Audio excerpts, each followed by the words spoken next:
As we continue along with the show today, guess who just stopped in?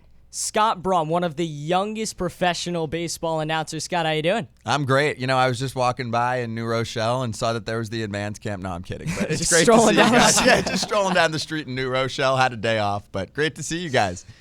Yeah, Central Jersey native out of Watchung Hills High School. You've been on MLB Network, Facebook Live most recently. That's probably what most of our viewership would know, although you're on MLB Network just about every day. So I want to start about New Jersey. Tell me a little bit about your hometown in Warren, New Jersey, and how it really got you to where you are now. Yeah, absolutely. So I moved to Warren when I was, I believe, 5 years old, and it was a little more farmish back then. So we're going...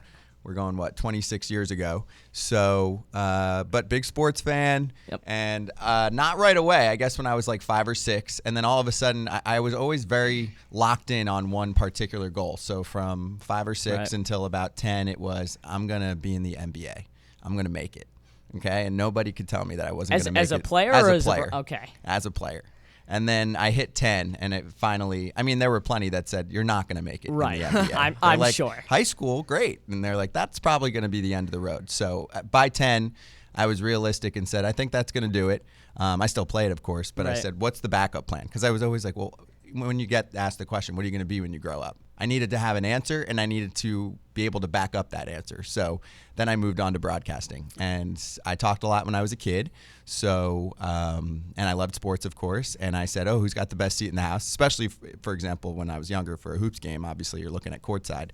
So that's where I picked it up. And then I was by myself a lot growing up. My 2 sisters were always gone. So I was at home either playing basketball and then broadcasting it as I was playing, like doing the play-by-play, and same thing with video games. Sounds exactly like me when I was your age. That's the way to do it. I mean, the number one thing I say when people are practicing and asking where can I get opportunities, especially when you're really young, I'm like, just go practice at home. Because what's one of the top words you'll hear from anyone that stops by here? Reps, right? Right, exactly. You just need to do it a million times, and then you'll get so much better at it. Was there a particular moment during your childhood where you were sort of like, that's it, bingo, that's what I want to do. I want to be a sports broadcaster.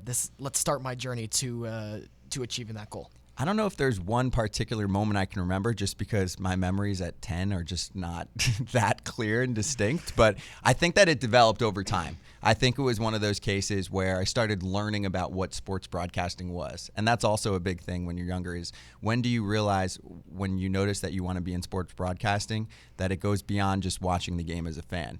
Are you watching how they go to commercial break? Which stats they're showing you? How are they introducing people? More than just watching the game. Yes, more than just watching games. So that's how you lock in. So you sort of learn how to watch the game not as a fan, but kind of like somebody who wants to be in the industry. Like, you want to be the one who's, sort of talking about that advertisement that they're going to say right before they go to commercial break. Yes, exactly. You want to be the guy that's bringing up all the sponsorships, and you focus on every single little thing. And the more that you pick up on it and the older that you get, the more that you learn even how intricate it gets with switching topics, right? Transitions are a big thing in sports broadcasting. Right. So all of those things get picked up.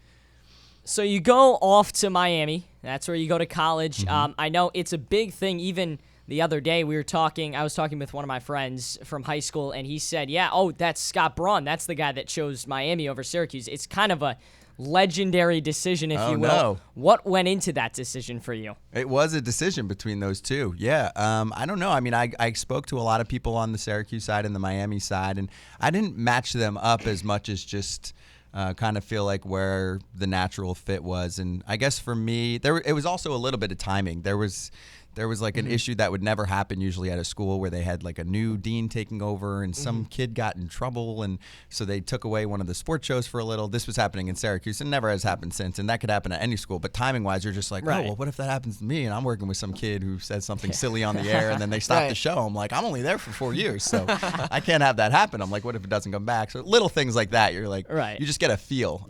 But I also, I had family down in Miami and in the Florida area, so I guess I connected with a few kids maybe that I knew a little bit better in the Florida area. And for me, more in Miami, because Syracuse is so prestigious and you know all about the training. For me in Miami, it was more just of, am I going to get that? Am I going to be able to be on air right away? Is this stuff like, it's legit at Syracuse.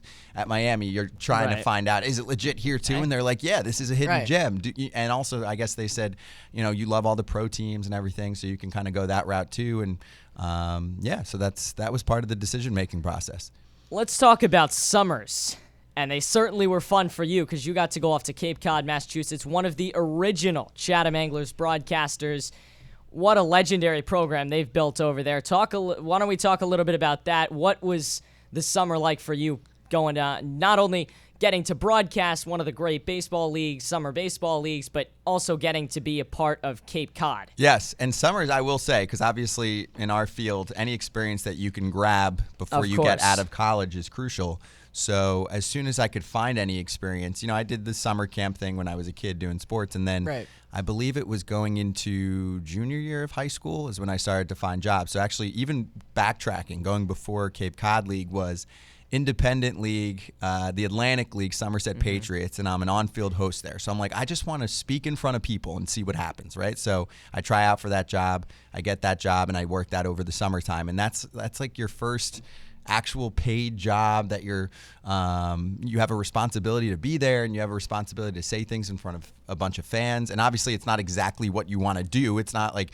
exactly the career option because you're more of a PA announcer versus doing broadcasting, but it's a similar concept of your public speaking, your ad-libbing, all of those things are big. So I did that. I'm trying to think. There was one or two other summer things that were in between that. Some internships, and then picked up Cape League. So I guess the mission was, okay, what can I find in the summertime that can give me the kind of experience that I'm going to be looking for as soon as I graduate anyway? And yeah, that stuff was pretty early on, the Cape League broadcasting. I want to say maybe half the teams at that point had some type of broadcast going on. But yeah, Chatham had a big operation, and we amped it up a lot. So it went from just radio to video components. And so I kind of did a lot behind the scenes to build that up. Back then, a big deal is like having a flip cam to do interviews. So, so the actual experience itself, it's like a minor league experience in my mind, where, I guess obviously the game, there's less games, there's 50-ish games as opposed to 100 games or so for minor league, depending on what you're doing. But it's the same concept. Game every single day. You're in charge of everything from the game recaps, anything PR-wise, pregame, postgame, the game itself. So similar experience. You do it in the summertime. You do it as a kid. Obviously, the Cape League is incredible in terms of talent and everything else. So, and your role is the same there, right? Your role in the Cape League is the same as what a baseball player is trying to do. You're trying to go pro. So you do everything you can there to figure out how to get pro. And I think that they have ended up, I've been following Chatham for a while, one of my favorite teams on the Cape. And I think that it has become a situation where the players are a lot more, they understand, I'm trying to go pro, so is this broadcaster, so is everybody in the game day operations. Everybody that's there is there for a purpose. Yes, everyone there is trying to be in the major leagues at some point. Mm-hmm. So what I was wondering is, in the Cape League, you see so many times in college guys talking about, I was watching the SEC network over the summer, and Ole Miss players were talking about how so many of them were in the Cape Cod League and how much it sort of helped them in their college careers the next season, sort of being in that Cape Cod League and playing those summer games. So as much as the players kind of use it as a training ground, how much did you yourself kind of use it as a training ground to sort of improve on your broadcasting skills? Oh, yeah. Even still what you do now, every time you do it, you're trying to get better. So, and you're listening back to everything, and you're watching back, obviously, nowadays, too, everything. So, same thing. Used it as a training ground. But also you had a responsibility. So you have to balance it with how much you can explore. You want to explore and find yourself personality-wise, but you also can't get too out of control because you still have a job. Right. Your job is to document, entertain, inform a fan base that is dedicated either as Cape League fans, Chatham A's fans, or family and friends of all these players. So all of that's a big deal. All right, so we're just about to wrap it up. We didn't get to everything we wanted to, obviously, but we'll move into your professional life now. You're calling not only on MLB Network just about every day, but now you're calling each month. You're calling the MLB Live on Facebook Watch Game of the Month. I want to know a little bit about what goes into your preparation for that, because it's certainly, a different audience kids that are a lot younger than you would normally get on a major league broadcast, and sort of the difference between calling it on Facebook with very little to no commercials or dead air time versus on TV where you're really only working when the game's going on. Yeah, so I'd say the way to put it is, because your prep, and you guys know how that works, talking to other people here, your prep for calling a game is very similar. Let's talk about the actual game day experience. 2 quick things, because I know we're tight on time. Number 1, the no commercials component basically just means that you are producing studio segments between every single half inning and every pitching change. So you have a lot of that in the can as, hey, if nothing else crazy is going on, we'll do a look back at the last year's World Series for the Red Sox-Dodger game that I just did. We'll do a recap of that, and then we'll talk about it. Now, you also have the ability to extend the conversation beyond 3 outs, where usually at the 3rd out, you got to go to break. If there was a sick play, you can talk about it for the next minute.